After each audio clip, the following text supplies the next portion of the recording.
Good afternoon and welcome to this week's edition of East End News on LTV.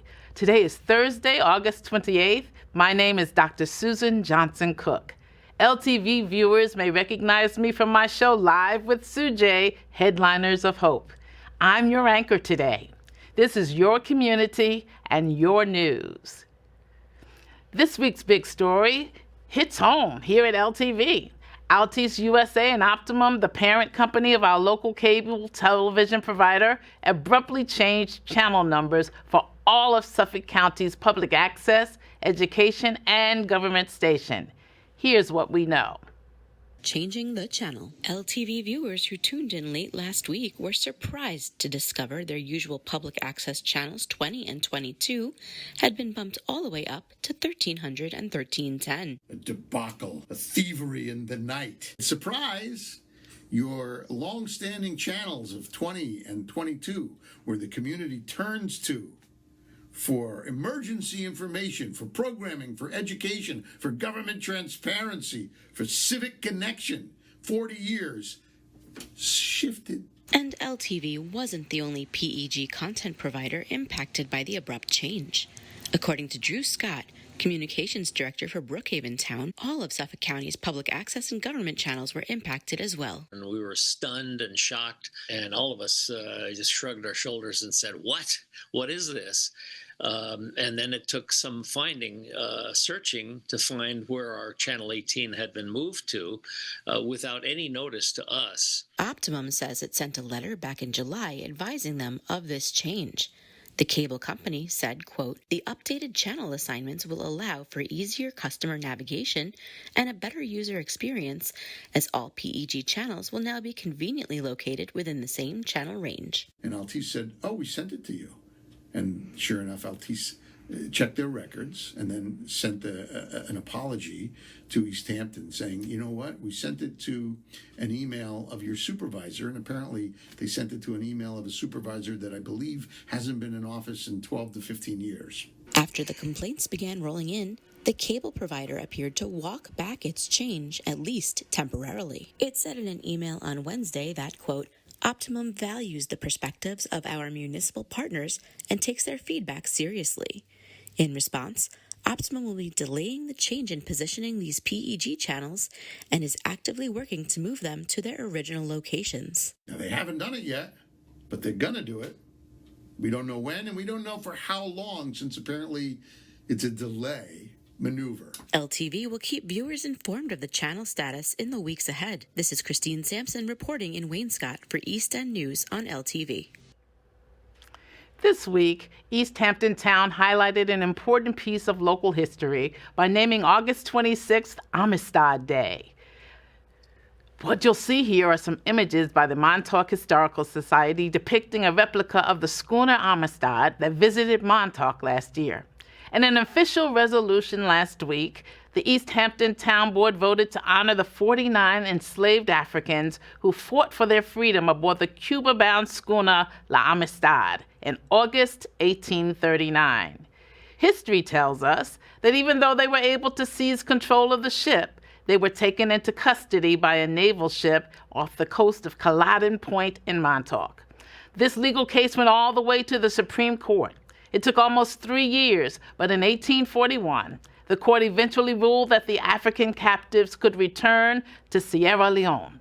In the official East Hampton Town resolution, Supervisor Kathy Burke Gonzalez said that, quote, "This designation shall serve as a solemn call of action for the entire community to tell the whole story of the La Amistad and to ensure that the educational facts of this remarkable struggle are never forgotten."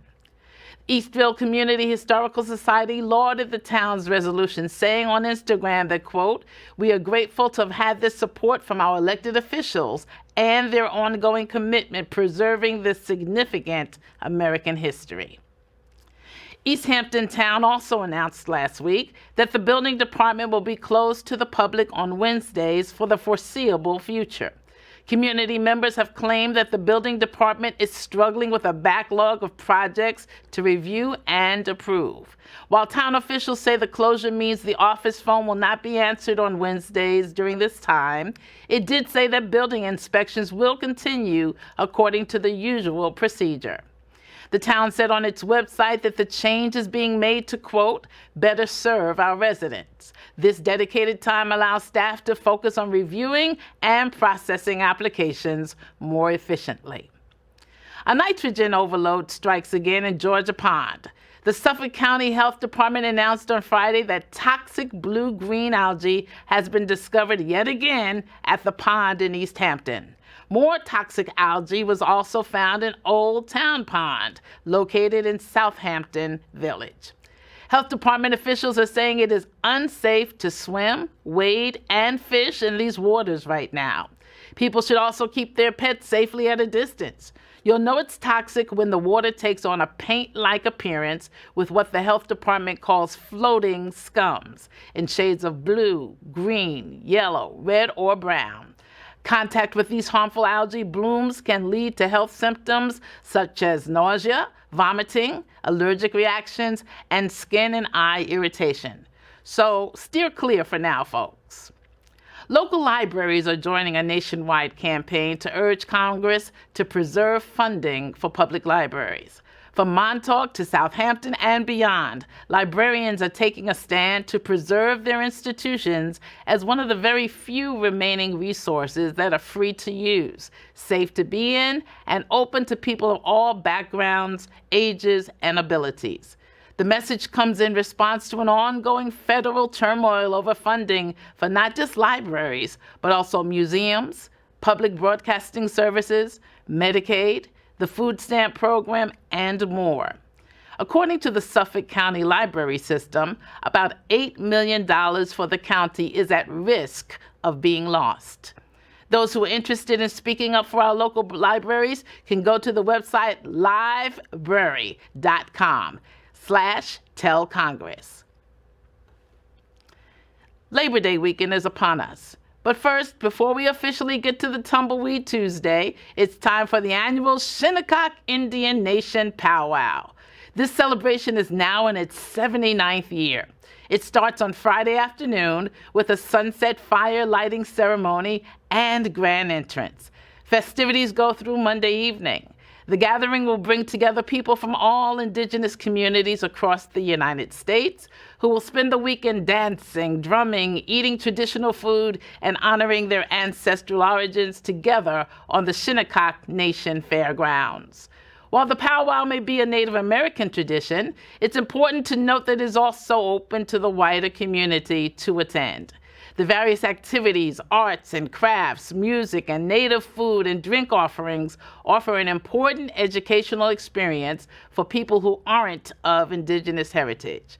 Admission costs $20 for adults and $10 for children, seniors, and military personnel, and kids under 5 are free. Pets are not allowed. Drones, drugs, and alcohol are also prohibited. Arf Pet Rusky. Here on Eastern News, we love to play matchmaker for the adorable pets at the Animal Rescue Fund of the Hamptons. So let's meet our latest ARF Pet of the Week. Meet Rusty, a 4-year-old mini poodle mix. Rusty is a shy yet loving pup who is freshly discovering the world after spending his early years in a breeding facility. Slowly adjusting to his new environment, Rusty is in need of a calm and patient household that will encourage his curiosity and allow him to adjust at his own pace. Although he can be a bit timid, Rusty breaks out of his shell when he's around other dogs and enjoys their company. With time and patience, Rusty is guaranteed to show his true colors as a warm and affectionate pup. Visit arfhamptons.org to learn more about Rusty and how to adopt him. And one more important thing to mention before we end our show today. School starts again next week, so be sure to drive safely, pay attention to traffic, and stop for school buses with red flashing lights. I want to thank you for watching this week's episode of East End News on LTV. We bring you hyperlocal headlines through the power of public access television. I'm Dr. Suzan Johnson Cook, and we'll see you again next week.